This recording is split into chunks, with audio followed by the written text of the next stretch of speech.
Today I'll be looking at creating a 18th century button.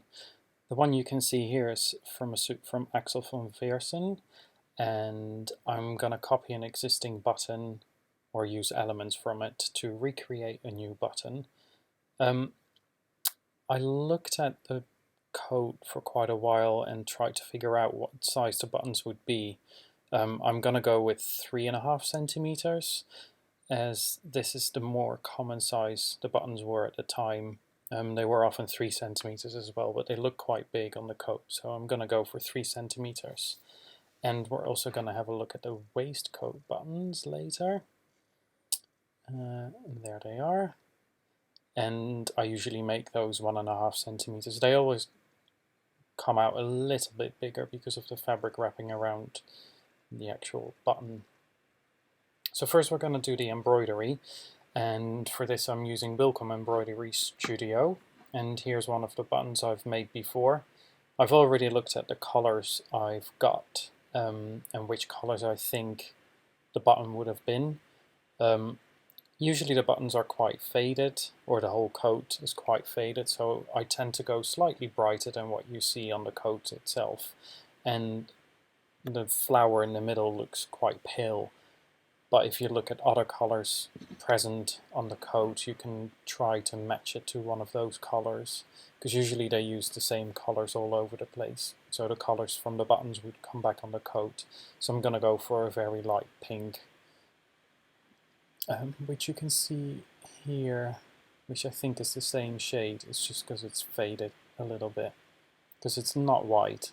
Because here you can see the white and the creams, and it has a pink undertone in it, so I'll do that. These buttons seem to like wrap around the actual inside button, which was usually wood, cardboard, or bone. They used all sorts of different things to make buttons, and it slightly wraps around. So I'm going to start with assigning the right color and also a thicker thread. As you can see on the button, like, it has a different texture, and for that I use a slightly thicker thread, which has a similar kind of texture to it. So I've assigned that.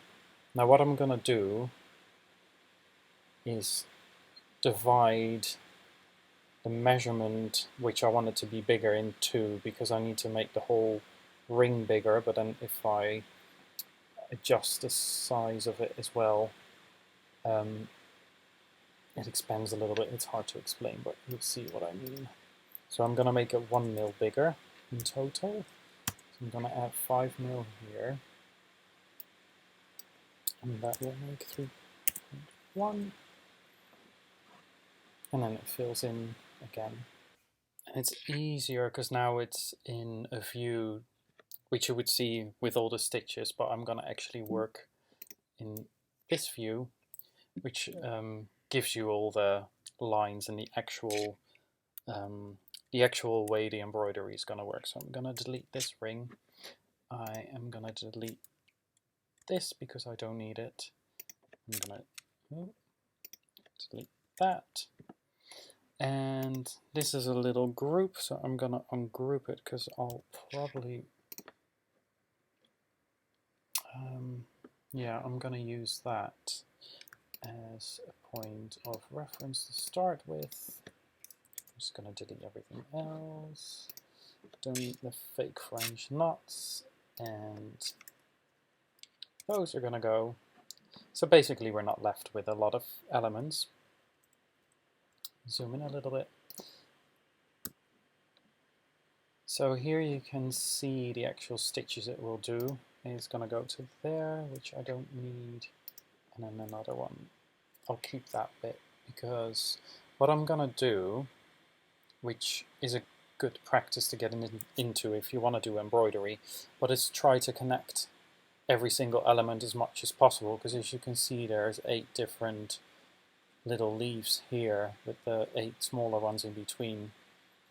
If you would let the machine make every little element and then stop and cut, it's going to take a lot of time, but because the outside ring is pretty dense, what I can do is run those together on the outside, and then the outside line will cover that up so you won't see it. So that's what I'm gonna do. So let's flip that upside down and let's give it the right color.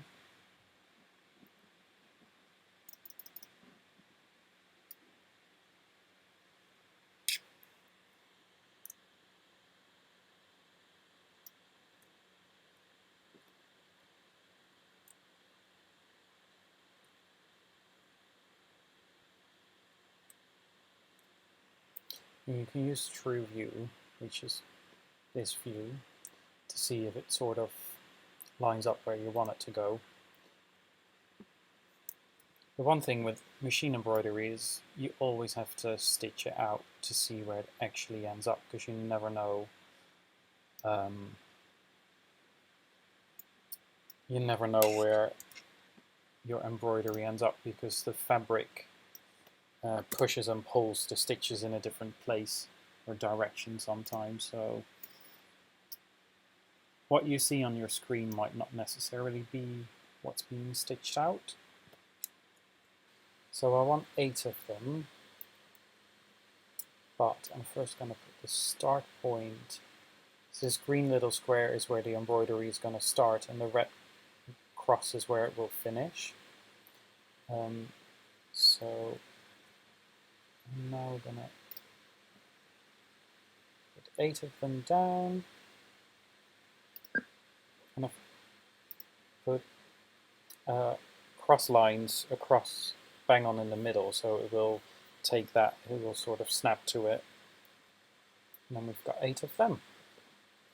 And the only thing I need to do now, if we zoom in, is connect each one to the next one.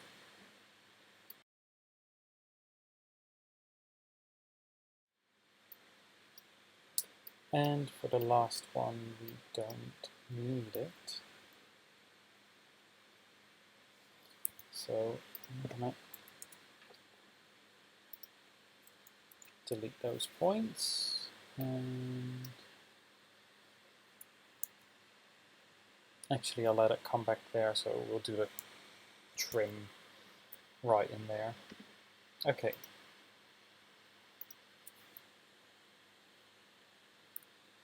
I'm going to duplicate this one and make it slightly smaller.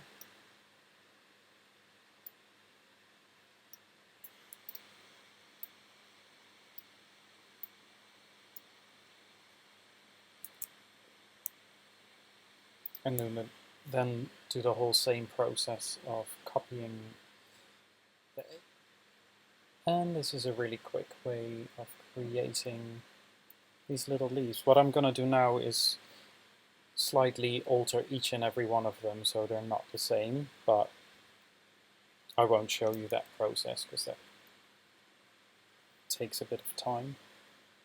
So we'll get back to it once it's done.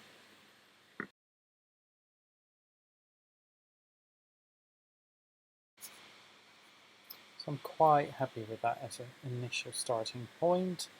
I might decide later to make them a little bit bigger, but we'll see. We'll first start with the center. And I'm just going to move all of those behind the white outline because I don't want that to be seen. And one thing I forgot is to adjust the spacing of this thread because it's so much thicker. You need to change the spacing. Let's save this in between. So for the center flower, I've already created one like that before, which is this one. So I'm just going to copy it because there's no point in recreating it again. So I'm putting it right there. And just give it this light pink color.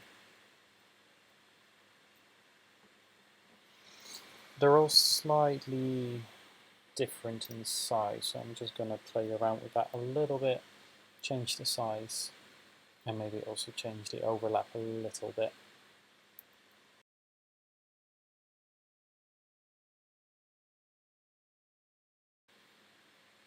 And that seems to be a bit more of the representation of that flower. And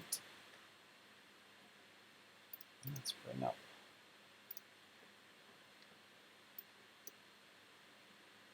that one. So I think I might make it slightly bigger.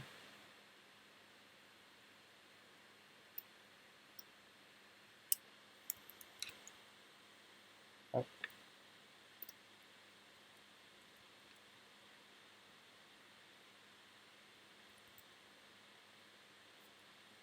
It's ever so slight. Okay.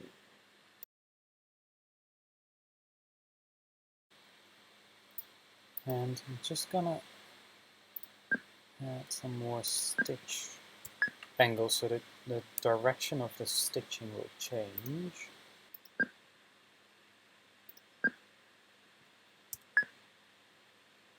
Okay.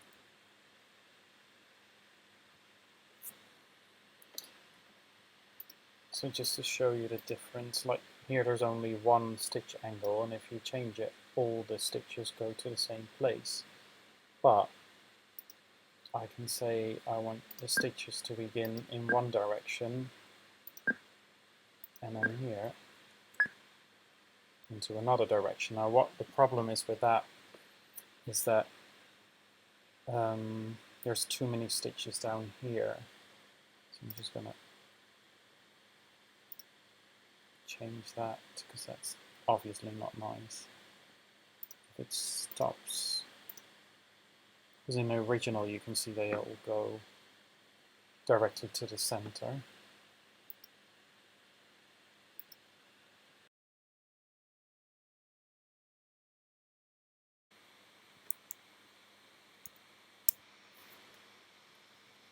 Yeah, quite happy with that.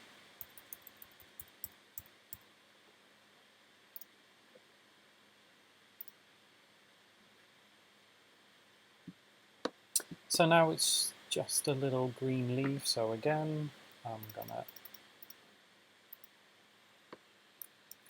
copy that.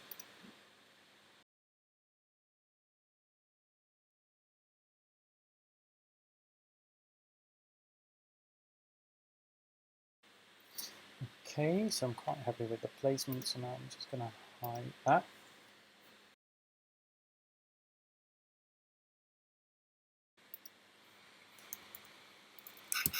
Okay, and there we have it.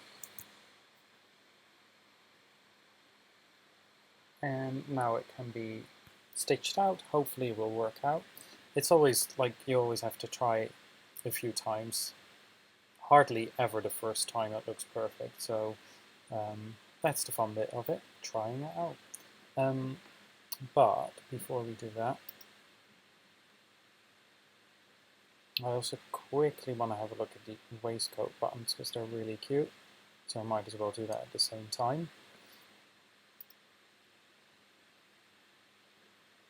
So this is my waistcoat button, which I already have from before.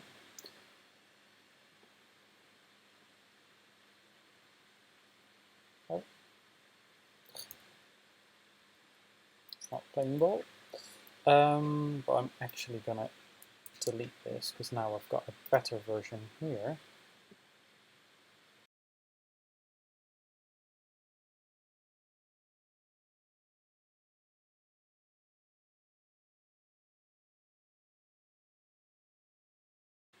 Yeah, this color is more or less the same as that, if you can see this. So it just needs to select a nice color and then we're done, ready to stitch out. The machine is all set up. I've got the design loaded on there with the correct colors, not on the screen but in real life. So I'm using a tearaway backing, which I quite like for buttons, and then this dark blue silk, which I already have, silk taffeta. So let's hoop it up and then I'll show you the rest. Here we are, all hooped up. Ready to go.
And there we are. Button. And all set up for the waistcoat button as well. There we go.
And there we have a waistcoat button. So now that the buttons are embroidered, what I've done, I've cut them out and just removing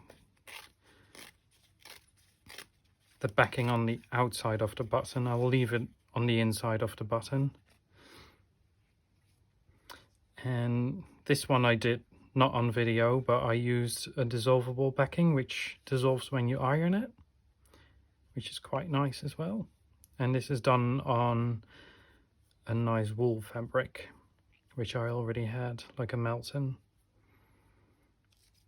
And for the small button I cut it out and fray checked the edges. I'm going to show a few different ways of finishing the buttons.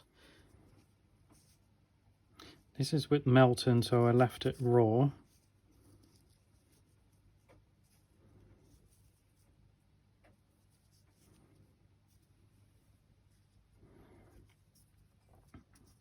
This wool one, I folded the edge under,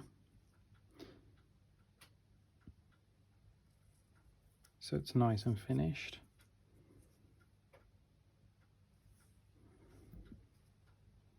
With this velvet one, I've also folded the edge under, so it has a nice clean finish on the back, and it won't fray.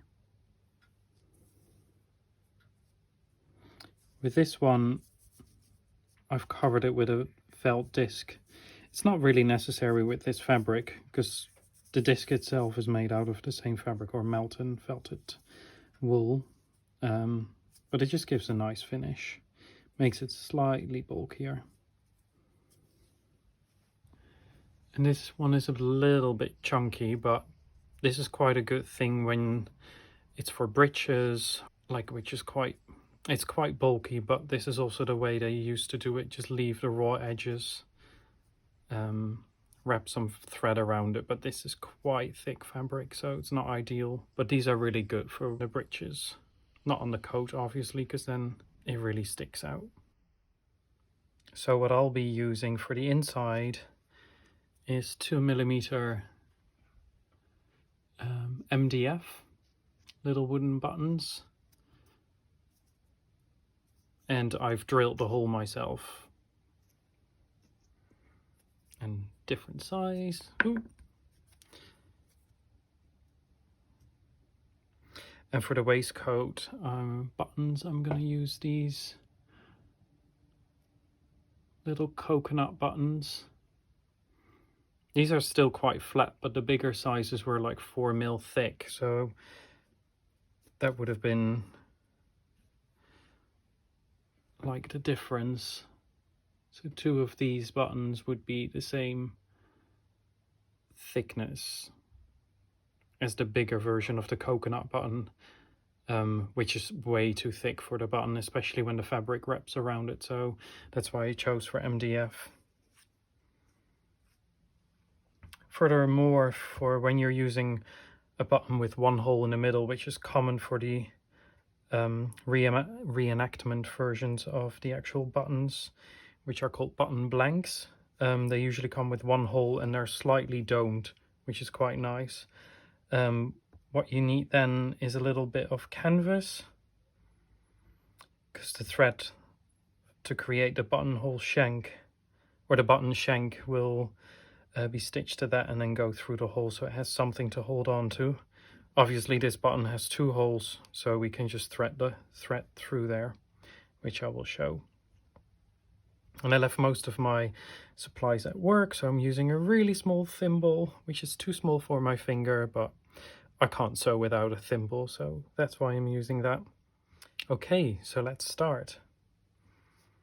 I'll start with this one. So I used a double thread with the loop on one end,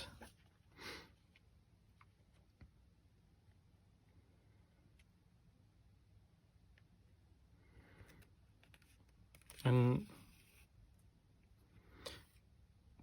secure the loop, and then do a running stitch, but not too close to the edge, like a couple of mil away from the edge, and do quite a small running stitch.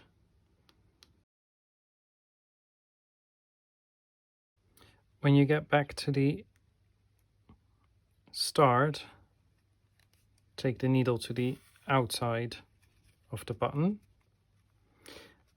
And what I'd like to mention as well, depending on how you would like to finish the button, you might want to leave some more fabric or less. For example, this we're just going to fold to the middle and cover with a bit of melton or felt, so it doesn't really matter like how much fabric is left in the middle, as long as you have enough to go under the felt comfortably. With this one, I'm gonna leave it raw, so you don't want too much fabric in the middle, but also not too little. But remember, we're gonna pull this quite tight, so that is quite a good distance.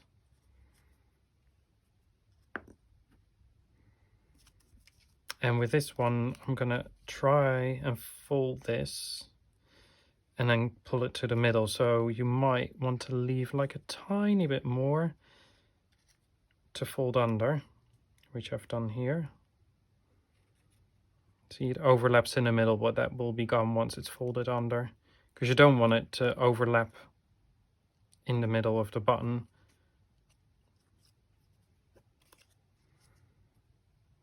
Okay. So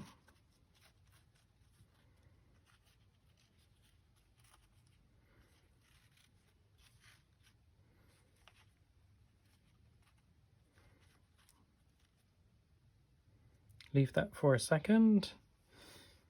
And I'm taking a needle with some buttonhole twist. You can use any strong thread you want to use, but I happen to have this Gutermann silk twist left from my uni project, so I'm using that. And then just take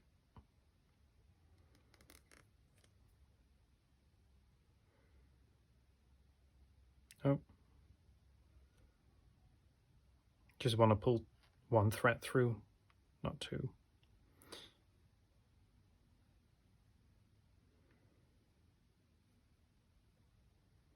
So you have a stitch there.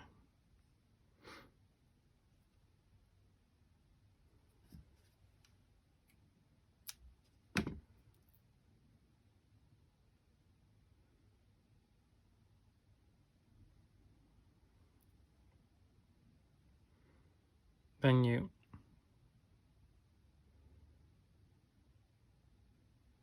put both threads through and go through the hole. You can do that without the needle if you're not putting a felt disc, but I like to do this step now so I don't have to do that later.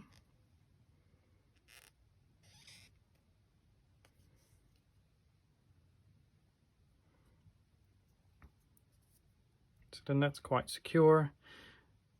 This only needs to hold for now, like once you would attach the button to the coat, you use this thread also to go through the fabric of the button again, so you're not going to pull this too tight. So this is more than fine. Then with the canvas to the inside,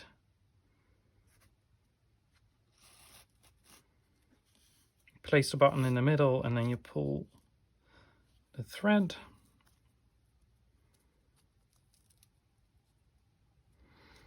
So now you need to check the alignment of the button. You want it to sit in the middle as much as possible. And because we made the button slightly bigger, it comfortably overlaps the edge of the button. If you want the center to be more domed, because this fabric is really thin, what you can do is add a bit of felt underneath, which I might do because it's really flat. And that will just give it a little bit more shape. So I'm just going to undo this bit.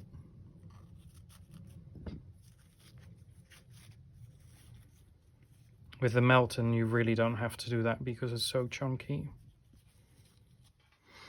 So I'm just going to place that here.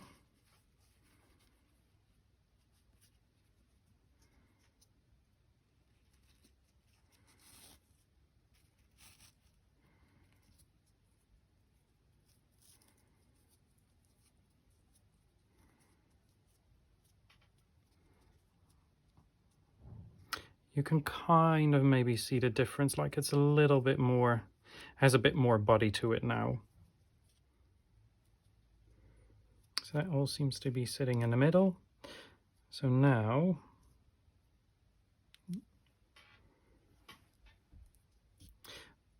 it's just going across every time to catch stitches. Now I usually do quite a few because the more secure, but there's different ways of doing it. You can go in here and come out there and then go back, but I like to just grab about 2 pleats, hold the tension quite well, and then if you put your thumb on the thread, you can hold the tension, and then that's where we began. So now I'm just gonna go a little bit towards the right side of it. Again, that's where the stitch is, so I'm now gonna go here. And make sure this thread doesn't get caught like flat underneath. If you just keep it to your left, it should stay out of the way and stay in the center. So now we're gonna go across again. That's where the stitch is. So now we're gonna go to on the right side again. And then you keep repeating the process till you've done a full circle. If you still see this, you want these to be tight. See, that's where we haven't stitched and that's where we have stitched.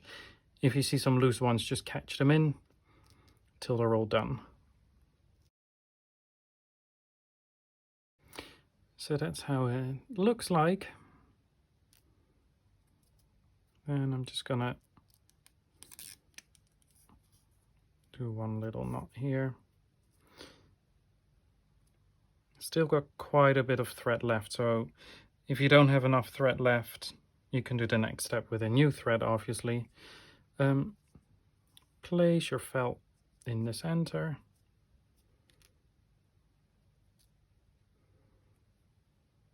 And then we've started here.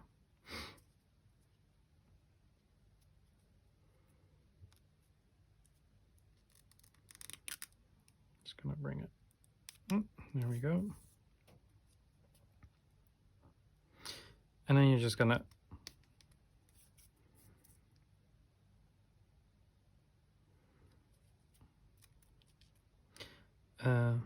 do a whip stitch.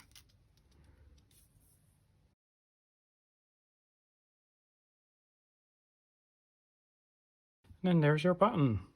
And when you stitch it on, just in this case, you can catch the felt, or you can try to catch the actual fabric on the inside, but it should be really secure. And especially on these coats, they were only for decoration.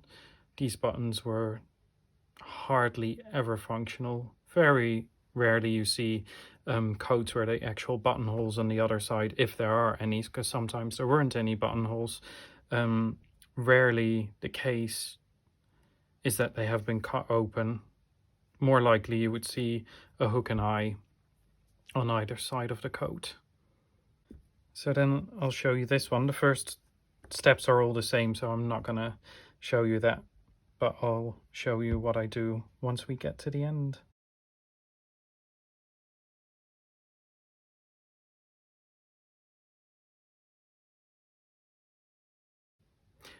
I just quickly want to show where it's been caught at the back, the difference with where it's unstitched. See how much more it pulls to the sides. So that's why if it doesn't completely reach the sides when you put the button first on, don't worry about it. If you look at the original coats, they're not all perfectly in the center of the button. We sometimes think 18th century clothing or clothing from the past was all super perfect, but it wasn't.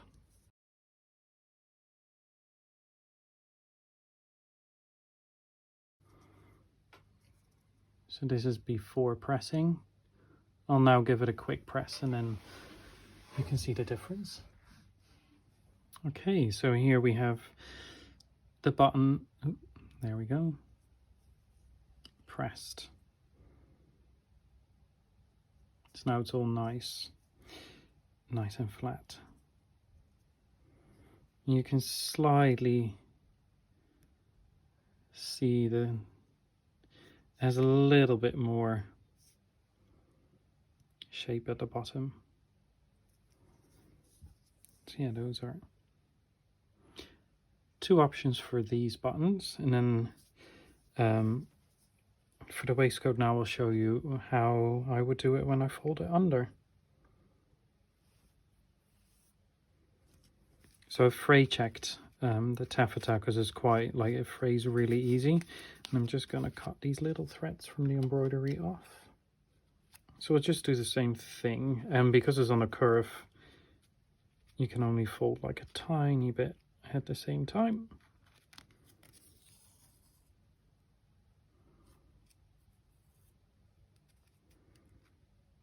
And try to take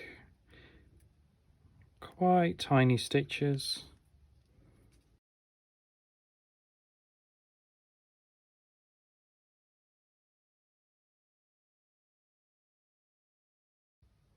Okay, so I'm using the coconut button,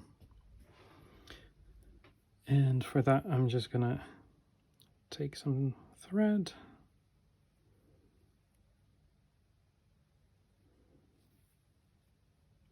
I like to go through it twice, just because it's more secure, and usually you use these as actual functioning buttons, so it's a lot stronger.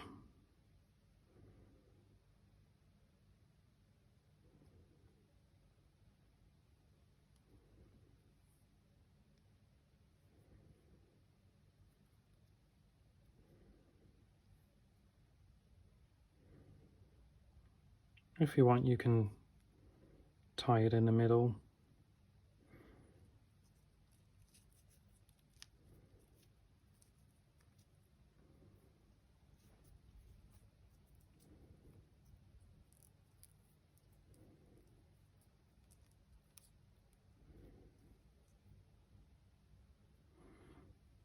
Nice and center.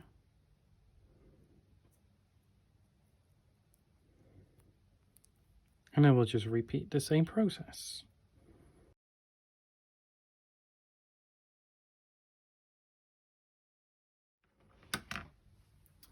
And there we have our little waistcoat button.